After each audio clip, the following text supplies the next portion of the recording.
Hi everyone, and welcome to my very first process video. I decided to go ahead and use my January add-on kit from Scrappy Boys, which I believe it's 6 papers from the Crate Paper Bundled Up collection, and then the die cut sheet that you see over on the right is a Jelly Bean Soup placemat, and it's the Polaroids that have the different phrases and words cut out on some of them. And then there's some light green cardstock that you can see on my desk right now that I'm going to end up not using. I was trying to use up some cardstock that I had in my stash, and I thought that this would match, but the longer it sat on my desk, the longer I figured out it was just not going to work. And then you can see in the upper left corner of the screen are some sketches that I printed out from Nuts About Sketches blog. And I really like her sketches that she has on there because they do feature quite a few photos, and a lot of them are non-cropped 4x6s, so that worked out really well for me. So I'm just cutting down some of the papers and trying to figure out which patterns I like and how I want to go about it. The sketch kind of looked like you would be using 2 full sheets of pattern paper, but because the kit only comes with 1 sheet of each, I just kind of decided to sort of build my layers on top of cardstock. That way I can kind of stretch my kit out a little further. And I'm not sure where I went. Oh, this is when I decided that the green was just not working, so I went and pulled some white cardstock out of my stash, and then I'm just taking some chestnut roan chalk ink and I'm inking all the edges of the pattern papers just to kind of give everything a cohesive look. And I personally really like the look of ink on pattern papers, and I do it probably 90% of the time. Sometimes I will challenge myself to not ink the edges, and sometimes I just wish that I could have gone back and inked it because I have a hard time scrapping with like just clean lines of paper, but I think it's something that I need to just get used to. So at this point, I had already kind of assembled the layers on the right page when I wasn't recording, and I'm just using the right page to help me line up the different layers on the left, and then I'm going to take my trimmer and cut off all the overhang because I was just too lazy to measure it out and trim it first, and then I'll have to go back and re-ink those edges that are now exposed just so that everything matches. Normally I would even ink the edges of the background papers, but for whatever reason I didn't do it this time. So now I'm going through and looking at the sketch again and the pictures that I had printed out. The bundled up collection is geared more towards snow and winter wonderland type stuff, and I live near Las Vegas, so it snows maybe twice in a decade. So I didn't really have any snow pictures around, so I ended up just taking some photos of my kids playing with my aunt this past December. So I figured I just wouldn't really go with any of the heavier snow-themed items. Like the back of one of those papers was wooden sleds, and some of the embellishments that came in the kit were more snow-themed, so I pretty much just, I just didn't use those, and I kind of just did my own thing and went with the general color scheme and just kind of went with it. And the sketch featured kind of large circle elements in the top left and the bottom right corner, but instead I'm using those Polaroid frames that were on the Jelly Bean Soup placemat, and I'm just going to kind of, decorate them up to where they don't look so flat, and just kind of normally how I would treat a die cut from like the Silhouette or my Big Shot, just to kind of give them each a little bit more interest and dimension on the page and kind of draw attention to the words that I had picked, which in this case was family, and I think the other one is joy.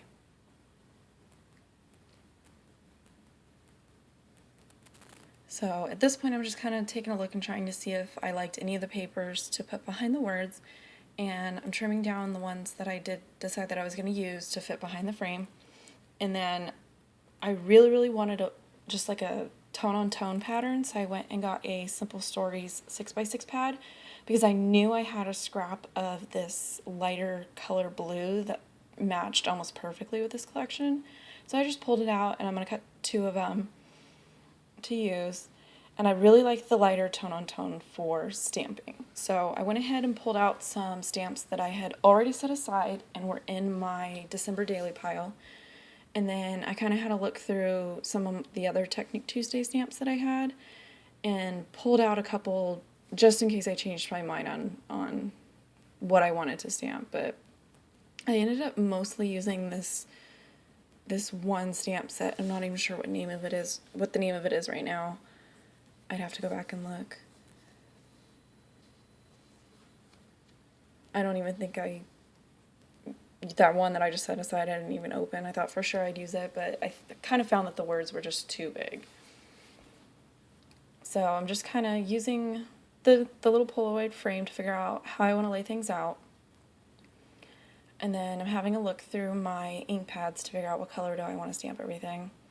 And I ended up I think that red is Real Red by Stampin' Up, and I'm just using some scratch paper to stamp off on it because I wasn't sure if I had used this set before, and I know sometimes there's a film on the stamps when you first use them. So I just wanted to make sure that I got a good impression. And then this blue color that I'm doing like tone-on-tone stamping, I'm pretty sure it is Baja Breeze by Stampin' Up. And then those little dots are actually supposed to be holly berries, but I just kind of used it so it wasn't just snowflakes on there.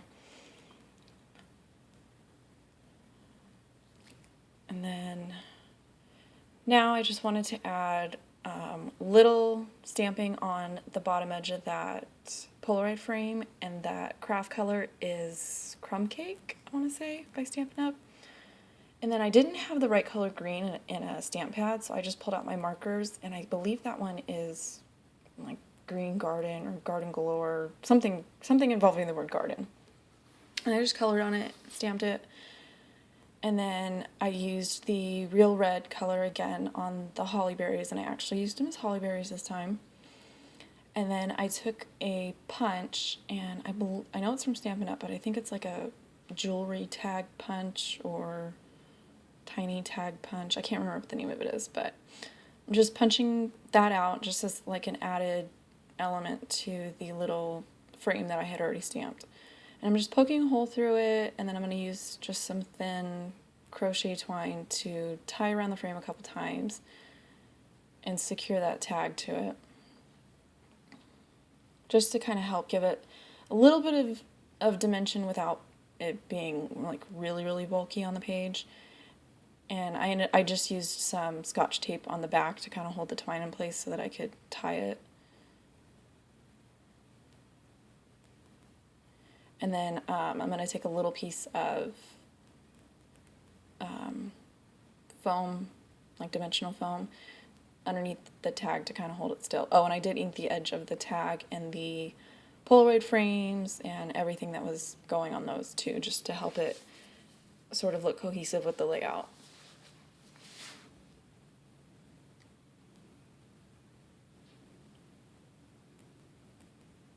So I'm just adding a little bit of glossy accents to the knot that I tied just so it doesn't come untied once I put it in my album. So that one is pretty much done, and then I moved on to the other 2 frames that I had already cut out, went ahead and inked them up in the brown chalk ink as well. And I was kind of surprised that those Jelly Bean Soup placemats were not as thick as I thought that they would be. I kind of thought that they would be more of like a cardstock weight, and I was surprised to find that they were thinner than I was anticipating. Okay, sorry, had to stop the recording and start over again. So pretty much I just adhered paper behind the other 2 frames, and now I'm trying to decide what I want to use on top of them to kind of just give them a little bit more interest. And I'm leaning towards those 2 little flares that when you put them together they make a snowman.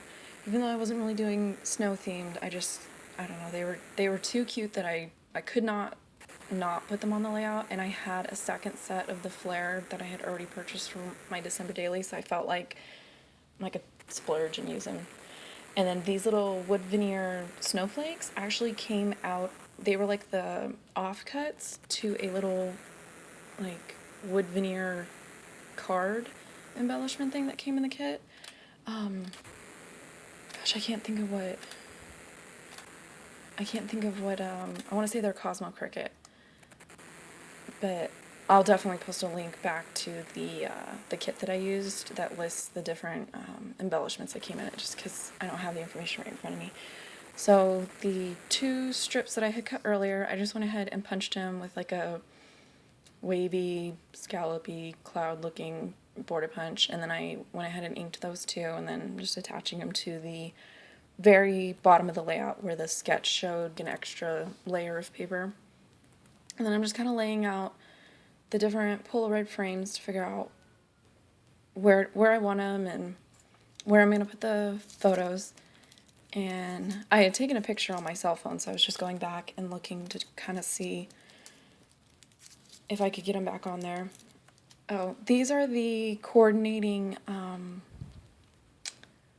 3x4 and 4x6 cards that match the collection. So I pulled them out of my stash because I knew that they would match perfectly, and I kind of just went through and pulled out ones that I knew that I liked and that I thought would kind of add an additional element to the page. I knew I wanted something extra underneath those little Polaroid things, just because I didn't like how they looked like they were floating on the blue chevron paper down there, and I didn't want it to look like that photo and those embellishments were just kind of floating out in space. So I'm just trimming down that one photo. I don't even think I measured. I just kind of made sure I wasn't cutting through anybody's face. And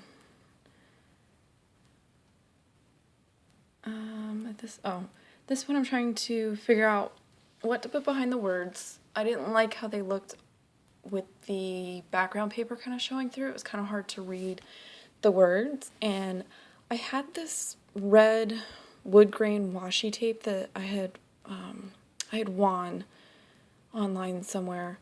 I want to say it's Freckled Fawn, but I really, really wanted to use it because like the color was right on, but when I put it behind the die cut of Family, it just, you couldn't read it. So I pulled this brown doodlebug wood grain kind, and I liked that better, so I went ahead and put that behind there. And I don't know, I don't really use washi, so I'm still trying to figure out if I like it, how I like it, and what to do with it.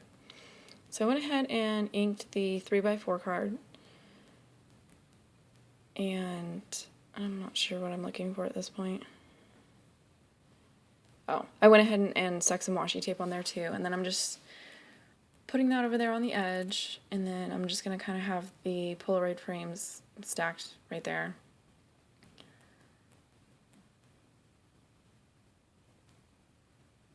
And then at this point, I'm just going to go ahead and adhere my photos down, those elements down in the bottom right corner. And in the back of my mind, I'm trying to think of what I'm going to end up putting behind those photos on the top, just because to me, they kind of get lost in that polka dot paper. So I end up going into my stash and getting some vellum to cut down. I really, really like vellum on top of pattern paper that's just busy. And then, these are some October afternoon stickers that I had with my December daily kit, and it was already out, so I just grabbed it because I wanted a couple extra little pops of color here and there. So I grabbed a word sticker, and then this is also from my stash. It's the one sheet of this line I had actually purchased, and it was the cut apart sheet. So I just kind of went and looked through. I just wanted a little extra piece of paper or something over on that 3x4 card that I had put. The washi tape that I put on there just looked, I don't know, just kind of looked barren.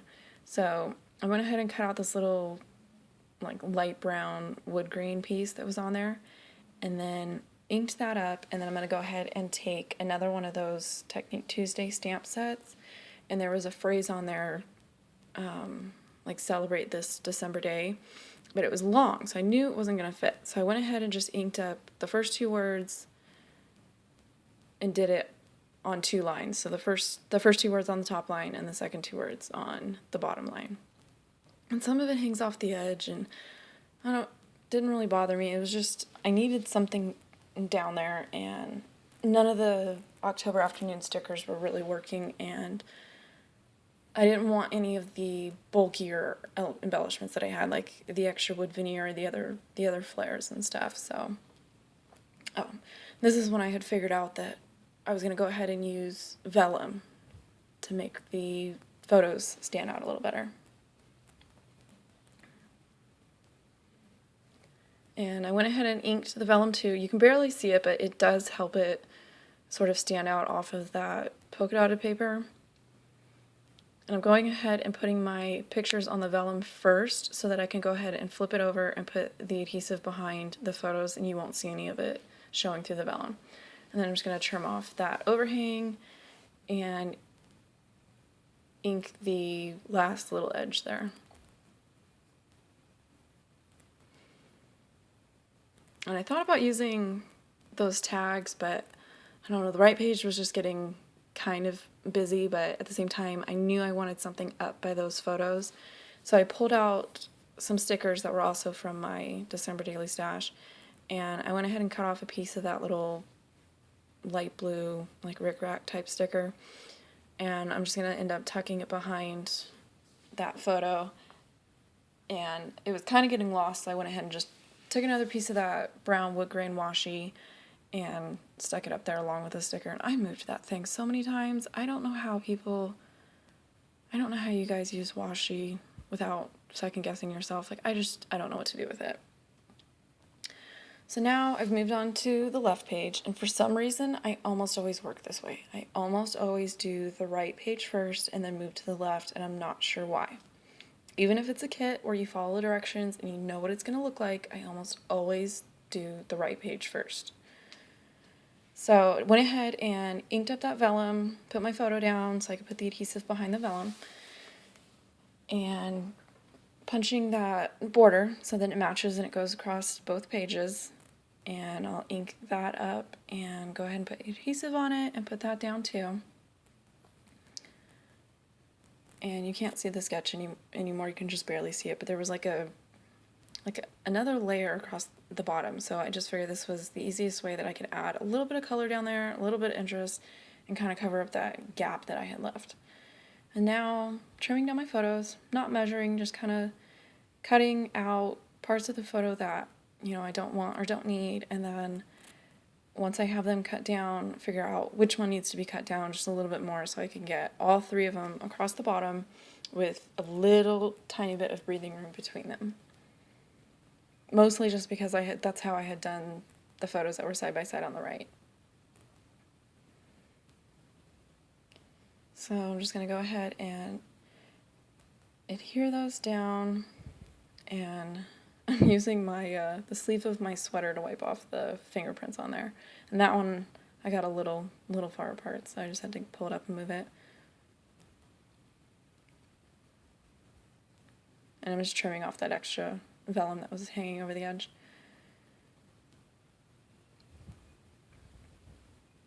And then this upper left-hand corner is pretty much where I decided I was going to put another frame, just so it wasn't like lonely frames over on the right page.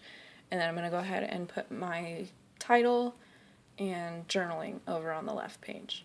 So that's the second piece of Simple Stories paper I had cut from the 6x6 pad. And I'm just going to put some foam tape on it, help it stand up a little bit, and put those cute little snowman flares on there. But first, there's the brown wood grain washi that I just decided to tuck down there. Add my flare on top. And I was trying to find something, I wanted something on top of the wood grain washi just to kind of, dress it up a little bit. So I'm looking through the stickers, grabbed that tab, stuck it up on the photo, and I usually like to put a phrase or a word sticker on the tabs just so it doesn't look like naked. So I just took a red joyful one off the October afternoon sheet, and then these were both also off that same October afternoon sheet, and I covered it. It said special delivery, and then it had 2 where you were supposed to write the recipient's name, I just covered it up with that green sticker. And then that winter banner was also from the crepe paper stickers that I had pulled out of my stash, and I just popped it up on some foam adhesive so it would kind of stand up a little. And then I'm trimming down one of those tags from the cut apart sheet, inking that, and then I'm going to go ahead and hole punch through it and tie some twine on there just to kind of make it look like it was maybe meant to be a tag or like a pre-made embellishment that I purchased and not just like a flat piece of paper sticking there. And I'm adding glossy accents to the knot just so it doesn't come loose in my album. And oh, this is when I need to learn to not stick things down right away, because pulling up that foam tape can kind of be a pain, and I really needed that tag to be over farther, so I kind of mangled the paper and the frame a little bit, but I figured nobody's going to notice once it's in the album. Just don't worry about it. So I finally got the tag under there. I was happy with it. Went ahead and stuck down the Wintertime Fun sticker, and now I'm going through my letter stickers and thickers. The 3 Scrappy Boys add-on kit came with these really, really pretty, like light teal thickers, so I knew I was going to use those, and then I just kind of tried to pick out colors, one that I had, and 2 that I had enough letters to use. Those brown skinny ones are jelly bean soup, and then these are just some like dark pink foam thickers that had come in a different kit that I had. And then I'm just going to use like a light pink foam thicker that was a different font for the next line. And that little thing that I'm putting the letters on is actually a Kiwi Lane Designs photo template. It was just there readily available, so I went ahead and used it. And I don't know if you saw it, I only had one E, so I went ahead and I took a B and I cut off the curved pieces, and then I cut the little middle piece just a little bit shorter, and it still didn't look exactly like the other E that I did have, so I just cut off the rounded points of the E that I did have to kind of make them look like they were the same. And then these are the thickers that came in the kit, and I love them. I love the foam thickers. Like, I don't like that the chipboard ones fall off and you have to add glue, but I have not had that problem with the foam ones. To me, they're fun. So I just trimmed off a little bit more of that twine that was hanging over the edge. And then I didn't really have a lot to say, so I just took an October afternoon label sticker, printed my journaling on it, and I thought I knew where I wanted to put it, but I ended up going all over the place and then finally just putting it down on the lower left. And that's pretty